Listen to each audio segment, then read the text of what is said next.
মুখিয়ে থাকি। দিদির একটা সান্নিধ্য পাওয়া যায়, স্নেহর একটা স্পর্শ পাওয়া যায়। তো উনি যেমন ভাইদের ফোঁটা দেন, বাড়ির সমস্ত বউদেরও ফোঁটা দেন।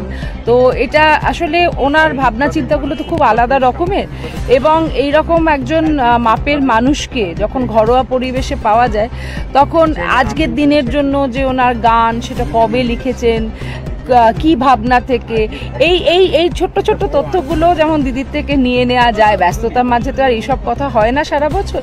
তো এই দিনটা হচ্ছে আমাদের কাছে একটা সুন্দর আড্ডার, ভালোবাসার একটা পরিবেশ। আমি এইটুকুই প্রার্থনা করি ঈশ্বরের কাছে যে শোভন নতুন পদে গেছেন, সেটা তো একটা নিশ্চয়ই আনন্দের মুহূর্ত, কিন্তু এই ভালোবাসাটা যেন সারা জীবন অটুট থাকে, পদ থাকুক না থাকুক। আমি মনে করি দিদিও ভালোবাসা দিয়েছে এবং শোভনও সেটাকে উজাড় করে রিটার্ন করেছে। Thank you.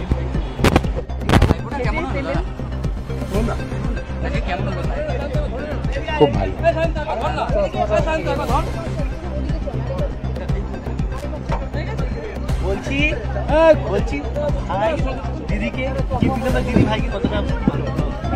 সেটা হলো আমার সম্পূর্ণ শ্রদ্ধা, নির্ভরতা মমতাদির ওপর।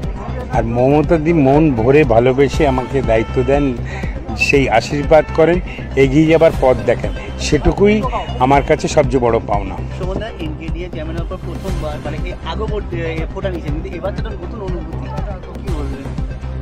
আশীর্বাদ দিদির কাছে সমস্ত পথে, যখন যেভাবে যে দায়িত্ব আমি নিয়েছি, সেই 1985 সালে কাউন্সিলর হওয়ার থেকে আর আজকে 2025 সালে এনকেডিএর চেয়ারম্যান, সবটাই দিদি ভাবনা চিন্তা করেছেন, দায়িত্ব দিয়েছেন। আর সেই দায়িত্বটাকে পূরণ করাটা আমার কর্তব্য, আমি জানি। সিনসিয়ারলি, ডিগনিটি নিয়ে এবং সমস্ত ধরনের এফোর্ট দিয়ে সেই কাজটাই করতে হবে জানি আমি, এবং সেটাকেই করার চেষ্টা করব। ঠিক আছে, থ্যাংক ইউ। তোমার কি